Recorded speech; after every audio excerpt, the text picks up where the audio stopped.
Good morning, everybody. I hope everyone had a great weekend. Mine was okay. I had to work, so there's that. But otherwise, it was not bad. Today, I want to talk about the evolution of Sauron in Tolkien's writings.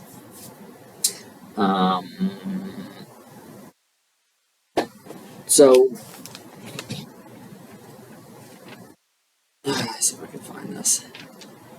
I had it, and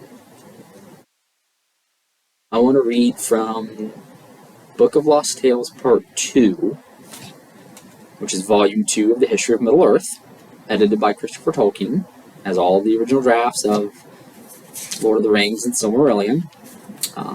I do suggest that if you're going to read these, you should have read the Silmarillion and Unfinished Tales. I think those are probably where you should start, and then get to these.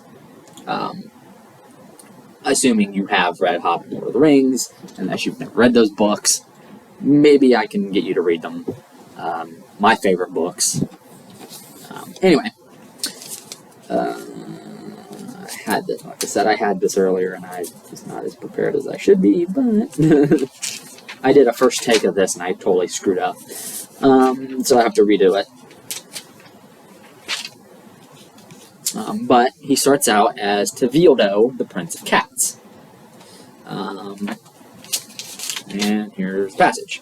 Now, Tevildo was a mighty cat, the mightiest of all, and possessed of an evil sprite, as some say. And he was in Melko's constant following, and that cat had all cats subject to him, and he and his subjects were the chasers and gatherers of meat for Melko's table, and for his frequent feasts. Wherefore is it that there is hatred still between the elves and all cats, even now, when Melko rules no more, and his beasts are become of little account. I always like to think of this as a werecat. You have a werewolf, werecat. Which brings me to the next stage in his evolution, where he becomes the Lord of Wolves and would take the shape of a werewolf.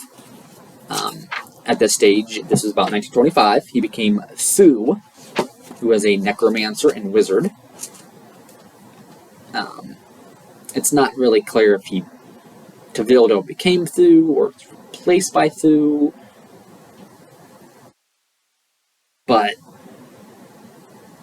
here in the Leolathian, which is the story of, based off the Tale of Tenuvio, it's in prose, or verse, I should say.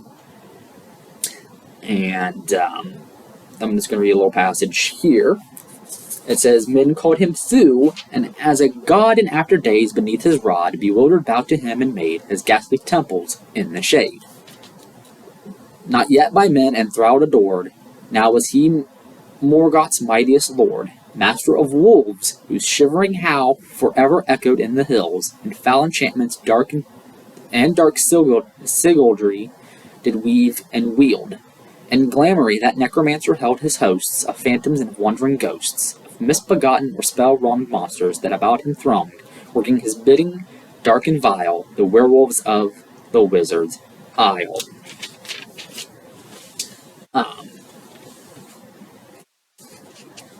And he was Thu for a while, until about 1937, when Tolkien wrote the first version of The Fall of Numenor. He's put into that story. And around this time, obviously, he was working on The Hobbit, getting it ready for publication. It did come out that year.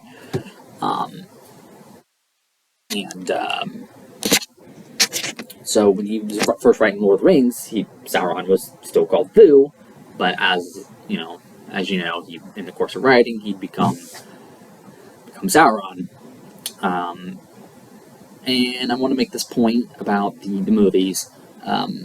He's not a giant flaming eye. We know we see that in the Lord of the Rings movies by Peter Jackson. The great movies are probably the best movies ever made. My favorite movies of all time. It used to be Independence Day, but Lord of the Rings kind of blew that out of the water for me.